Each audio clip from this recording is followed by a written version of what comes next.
શ્રી માહ્યાવંશી ભગીરથ કલ્યાણ સેવા ટ્રસ્ટ દ્વારા આયોજિત miss Gorma minus mister Kesariya fashion show તથા મહેંદી મહોત્સવને મળ્યો ઉત્સાહભર્યો પ્રતિસાદ. સુરત.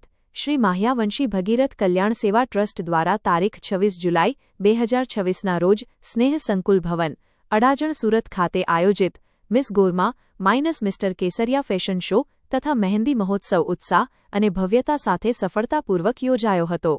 કાર્યક્રમમાં miss Gorma minus mister Kesariya fashion શોમાં કુલ 52 પ્રતિભાગીઓએ ઉત્સાહપૂર્વક ભાગ લીધો હતો. તેમજ મહેંદી મહોત્સવમાં પણ 52 બહેનોએ પોતાની સર્જનાત્મક કળાનું સુંદર પ્રદર્શન કર્યું હતું.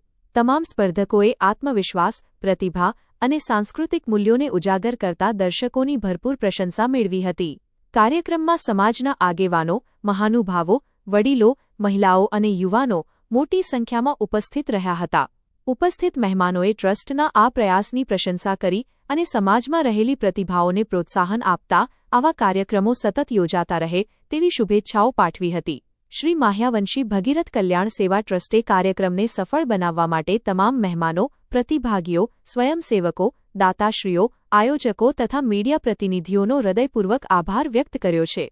HX24 ન્યૂઝ ગુજરાતી સાથે જય બગિયા, સુરત. જી, મારું નામ છાયા પટેલ છે. આજે શું પ્રોગ્રામ કરવામાં હતો, કઈ જગ્યાએ? આજે 26/7/2024 આજે અમે સ્નેહ સંકુલ ભવન, બીજો માળ, ત્યાં મિસ કેસરિયા અને મિસ્ટર કેસરિયાની મિસ ગોરમાતાનો આયોજન કર્યું હતું, ફેશન શોનું અને મહેંદી મહોત્સવનું આયોજન કર્યું છે. જેમાં માહ્યાવંશી ભાઈ બહેનો બાળકો બધાએ જ ભાગ લીધો છે અને બહુ વધી ચઢીને ભાગ લીધો છે. આ અમારો પહેલો પ્રોગ્રામ છે, મિસ ગોરમા અને મિસ્ટર કેસરિયા મહેંદી મહોત્સવ. તો અમે છેલ્લા 3-4 વર્ષથી કરતા આવ્યા છે અને આ એક અમારી સંસ્થાનું એક એક્સપેરિમેન્ટ હતું કે અમે જાણવા માંગતા હતા કે આ મહોત્સવને અમારો માહ્યાવંશી સમાજ કઈ રીતે લે છે, અમને શું મદદરૂપ થશે, શું ભાગીદાર થશે આ પ્રોગ્રામમાં. પણ અમારા શ્રી મનહરભાઈ ભેસાણિયા એમના આશીર્વાદથી આ પ્રોગ્રામ બહુ સારો અને સક્સેસફુલ ગયો છે. અને ખાસ કરીને મારા ભગીરથના ભાઈઓ બહેનો હું ખૂબ ખૂબ આભારી છું કે એમણે આજે મને બહુ સાથ સહકાર આપ્યો છે. જે આવ્યા છે તેવી અને જે નથી આવ્યા તે બી એમણે બી પોતાના બધી જ રીતે મને સાથ સહકાર આપવાની અને મદદરૂપ થવાની પૂરી કોશિશ કરી છે અને હું બધાને આભારી છું. તથા આજનો જે પ્રોગ્રામ છે અમે વિચાર્યું હતું, ધાર્યું હતું એના કરતાં વધારે સફળ ગયો છે, વધારે સક્સેસફુલ ગયો છે અને મેં બી પાર્ટિસિપેટ કર્યું હતું. મારી એજ 46 છે તો મેં પણ આજે રેમ્પ વોક કર્યું હતું, ફર્સ્ટ ટાઈમ કર્યું હતું. અને મારા સમાજ તો નાના બાળકો અને બહેનોને લઈને જે ગૃહિણી બહેનો છે, જે પ્રોફેશનલ છે એની વાત અલગ છે, પણ આ એક મધ્યમવર્ગી ગૃહિણી બહેન જે ઘરના કિચનમાંથી બહાર નથી નીકળતી તેના માટે અમે એક આયોજન કર્યું હતું અને એમાં બહેનોએ બી ભાગ લીધો, ભાઈઓએ બી ભાગ લીધો.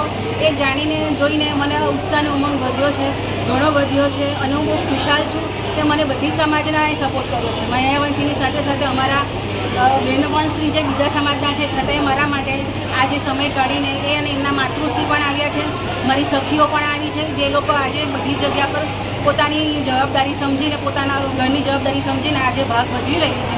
એટલે હું તમામ મારી બહેનોનો જે મારા સમાજની છે તેમની પણ આજે બીજા સમાજથી આવ્યા છે એમની બી હું આભારી છું કે આજે જે અમારું એક્સપેરિમેન્ટ હતું એ બહુ સારું ગયું છે, બહુ સક્સેસફુલ ગયું છે. અમે જે ધારેલું એના કરતાં પણ વધારે આજે અમને પાર્ટિસિપેટ મળ્યા છે અને આ એક અમારું એક્સપેરિમેન્ટ છે, બહુ સક્સેસફુલ ગયું. સમાજ થકી બી અમને સારા આશીર્વાદ અને પ્રેમ, માન, સન્માન મળ્યું છે. અમારા શ્રી મનહરભાઈ ભેસાણીયાએ જે અમને હિંમત આપી છે કે આજે હોલને બધી જવાબદારી એ પોતે લઈ લે છે, એ પોતાના માથા પર જ ઓળી લે છે. અમારા ભીષ્મ પિતા છે અને ભીષ્મ પિતાએ હંમેશા પોતાની ફરજ એમની હાજરી ગેરહાજરીમાં પૂરી કરી છે. કેટલા બાળકોએ ભાગ લીધો? આજે કમસે કમ અમે વિચારેલું તો 25 બાળકો આવશે, પણ આઈ થિંક 35થી ઉપર બાળકો આવ્યા છે.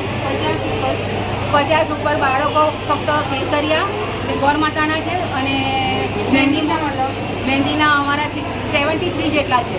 73 મહેંદી મહોત્સવમાં છે અને 50થી ઉપર ગોરમાતા અને કેસરિયાના બાળકોએ અને માતાઓએ પણ ભાગ લીધો છે, પિતાઓએ બી ભાગ લીધો છે. એક જ પિતાએ ભાગ લીધો છે પણ અમે એને બી ગર્વથી જ છે કે અમારા મહોત્સવમાં આવીને આજે એમણે શોભા વધારી છે. અમારી બધી બહેનો છે જેમણે અમારા પ્રોગ્રામની શોભા વધારી છે. હું બધી બહેનોને આભારી છું.